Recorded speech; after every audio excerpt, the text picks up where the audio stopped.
Okay, I know what you guys are thinking because Moviebos talked about it and Extra Credits talked about it. But if two of the biggest video game commentators are actually talking about it, it might be a big topic right now. In fact, if you haven't seen those episodes yet, please do so by clicking on the screen or in the links below, because what I'm going to say is going to supplement of what they said earlier. Now let's get on it, shall we? About the inevitable death of console gaming. Oh, don't worry, we're going to see a PlayStation 4 and Xbox 720 and Nintendo money. But I have a strong feeling we're not going to see a PlayStation 5, an Xbox 1080, or a Nintendo Empire. Because of one of the things, if we're going to see a PlayStation 4, we would have seen something by now. Back in 2009, the era we were supposed to see a next generation of gaming got replaced instead by motion controls. I mean, there's rumors right now where we're saying we won't see a generation until 2013. No, seriously, 2013.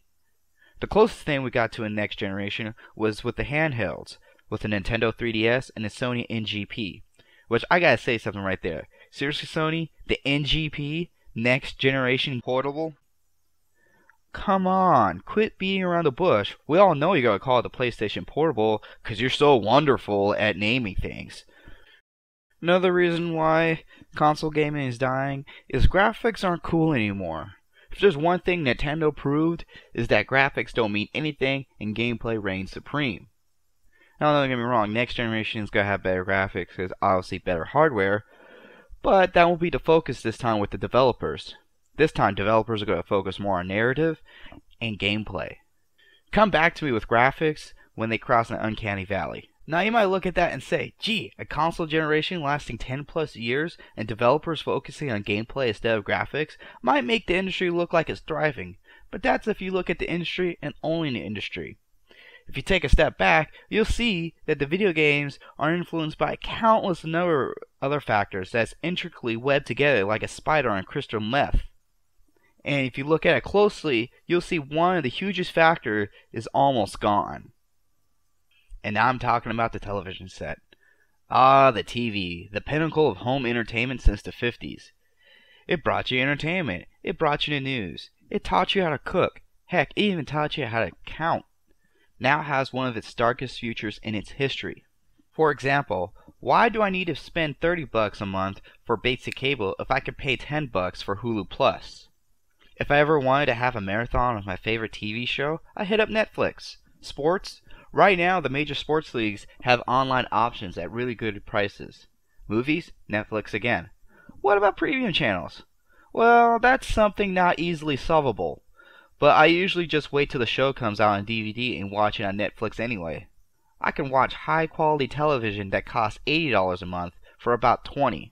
So that's just basically turning my TV into a glorified computer monitor. Yeah, but that requires a lot of tech know-how and a computer. And aren't TVs doing 3D now? Well, first of all, 3D, I don't care for 3D. I have to give up my regular glasses in order to wear the shutter ones. And I know LG is having those TVs right now that doesn't require the shutter frames, just the regular ones you get at theaters now. But nobody's broadcasting in 3D yet, so I'm not too fancy towards 3D at the moment. There's one feature that they're adding to TVs which I'm really excited for is web browsing. A feature that's long overdue ever since cell phones could do it 6 years ago. So with TVs getting web browsers now, the next time you go to Best Buy to buy a new TV, it makes you wonder, am I buying a TV or a computer? And with Hulu gaining huge steam right now, it'll only be a matter of time when the HBO Showtime says screw the middleman and go straight to their customers with their own online distribution services. So, with TVs becoming more like computers, and computers becoming more like TVs, where do consoles fit into this? That I don't know. But the day and age where you just buy a simple box and plug it into your TV and just play games is gone. And what the big three figures out how to get around that, it's going to be really exciting. And I can't wait for that. Until next time, I'm Michael Delvey.